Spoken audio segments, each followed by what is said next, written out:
अलीकडे लग्न झाल्यानंतर सगळ्या जोडप्यांना मूल हवं असतं, परंतु मूल न होणं आता नॉर्मल बनत चाललेलं आहे. जर आपण आजूबाजूला बघितलं तर मूल न होण्याची जी समस्या आहे ती दिवसेंदिवस वाढत आहे. बरेच वेळा असं होतं, लग्न झाल्यानंतर जोडपी एकमेकाशी संबंध ठेवतात, प्रयत्न करतात. त्यावेळी यश मिळत नाही म्हणून डॉक्टरांकडे जातात, डॉक्टर त्यांना तपासतात आणि तरी पण डॉक्टर असं सांगतात की सगळ्या गोष्टी नॉर्मल आहेत, मूल होऊ शकतं. आणि तरी पण प्रयत्न करतात, होत नाही आहे मूल. मग ज्योतिषाकडे जातात, ज्योतिषाकडून सल्ला घेतात. ज्योतिषी पण सांगतात की सगळं नॉर्मल आहे, मूल व्हायला हरकत नाही. आणि या सगळ्या गोष्टीनंतर पण मूल होत नाही. मग नक्की कारण काय? तर याच विषयाबद्दल आपण आज बोलणार आहोत. आणि आपल्याला आमचे व्हिडिओ आवडत असतील आणि आरोग्य आणि आयुर्वेद विषयक अधिक माहिती हवी असेल तर आमचा चॅनल नक्की सबस्क्राईब करावा. आणि अजूनपर्यंत जवळजवळ 80च्या वर व्हिडिओ आपले झालेले आहेत, ते व्हिडिओ नक्की पहा. आपल्याला आपल्या आरोग्याची काळजी घ्यायला नक्की मदत होईल.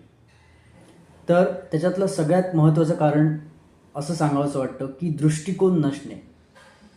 म्हणजे ज्यावेळी आपण एकमेकांच्या जवळ येतो, एकमेकांची रथ होतो, म्हणजे एक पुरुष एका स्त्रीशी जेव्हा रथ होणार आहे, जवळ येणार आहे, त्यावेळी मूल होण्यासंबंधीचा दृष्टिकोन दोघांमध्ये नसतो किंवा एकामध्ये नसतो, एकामध्ये असतो. उदाहरणार्थ काय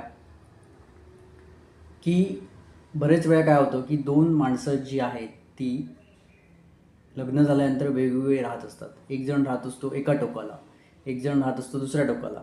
त्याच्यामुळे एकमेकांना ते भेटतच नाहीत. भेटत नसल्यामुळे जी मानसिक जवळीक निर्माण व्हायला पाहिजे मानसिकरित्या, ती झालेली नसते. बरोबर शारीरिक जवळीक पण झालेली नसते. आणि या दोन्ही कारणामुळे दोन्ही माणसं लग्न झाल्यानंतर पण अलिप्त असतात.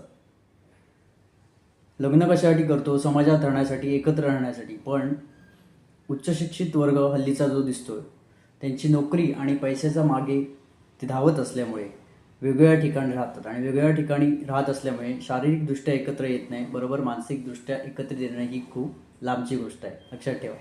त्याच्यामुळे हे करायचं असेल तर पहिल्यांदा आपल्याला एकत्र काही महिने राहिलं पाहिजे, एकमेकांविषयी स्मूथ झालं पाहिजे.